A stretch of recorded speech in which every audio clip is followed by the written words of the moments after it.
Hi friends, welcome back to my channel. Friends, ಈ ಒಂದು ವಿಡಿಯೋದಲ್ಲಿ ಕಿತ್ತೂರು ರಾಣಿ ಚೆನ್ನಮ್ಮ ಅವರ ಜೀವನ ಚರಿತ್ರೆ ಬಗ್ಗೆ ತಿಳಿದುಕೊಳ್ಳೋಣ. ಅದಕ್ಕೂ ಮುಂಚೆ ಚಾನಲ್ನ ಸಬ್ಸ್ಕ್ರೈಬ್ ಮಾಡಿ. ಬನ್ನಿ ಫ್ರೆಂಡ್ಸ್, ವಿಡಿಯೋನ ಸ್ಟಾರ್ಟ್ ಮಾಡೋಣ. ಕಿತ್ತೂರು ರಾಣಿ ಚೆನ್ನಮ್ಮನವರು 23 ಅಕ್ಟೋಬರ್ 1778ರಂದು ಕರ್ನಾಟಕ ರಾಜ್ಯದ ಬೆಳಗಾವಿ ಜಿಲ್ಲೆಯ ಕಾಕತಿ ಎಂಬ ಸಣ್ಣ ಹಳ್ಳಿಯಲ್ಲಿ ಜನಿಸಿದರು.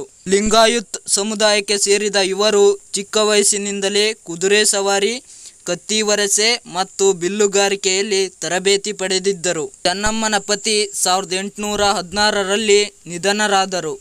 ಆನಂತರ ಅವರ ಮಗ ಪೂರ್ಣ ರಾಜ್ಯವನ್ನು ಬಿಟ್ಟರು.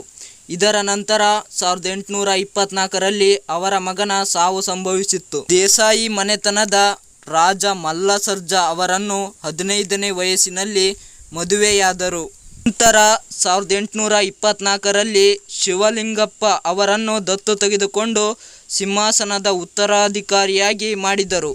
ಇದು ಈಸ್ಟ್ ಇಂಡಿಯಾ ಕಂಪನಿಯನ್ನು ಕೆರಳಿಸಿತು. ಅವರು ಶಿವಲಿಂಗಪ್ಪನ ಅವರನ್ನು ಹೊರಹಾಕಲು ಆದೇಶಿಸಿದರು. ಕಿತ್ತೂರು ರಾಜ್ಯವು ಸೇಂಟ್ ಜಾನ್ ಠಾಕ್ರೆ ಅವರ ಉಸ್ತುವಾರಿ ವಹಿಸಿದ್ದ ಧಾರವಾಡದ ಕಲೆಕ್ಟರೇಟ್ ಆಡಳಿತಕ್ಕೆ ಒಳಪಟ್ಟಿತ್ತು. ಅದರಲ್ಲಿ ಶ್ರೀ ಚಾಂಪ್ಲಿನ್ ಅವರು ಕಮಿಷನರ್ ಆಗಿದ್ದರು. ಇಬ್ಬರು ರಾಜ ಪ್ರತಿನಿಧಿಯ ಹೊಸ ನಿಯಮವನ್ನು ಗುರುತಿಸಲಿಲ್ಲ. ಬ್ರಿಟಿಷರ ನಿಯಂತ್ರಣಕ್ಕೆ ಒಪ್ಪಿಕೊಳ್ಳಲು ಕಿತ್ತೂರಿಗೆ ಸೂಚಿಸಿದರು.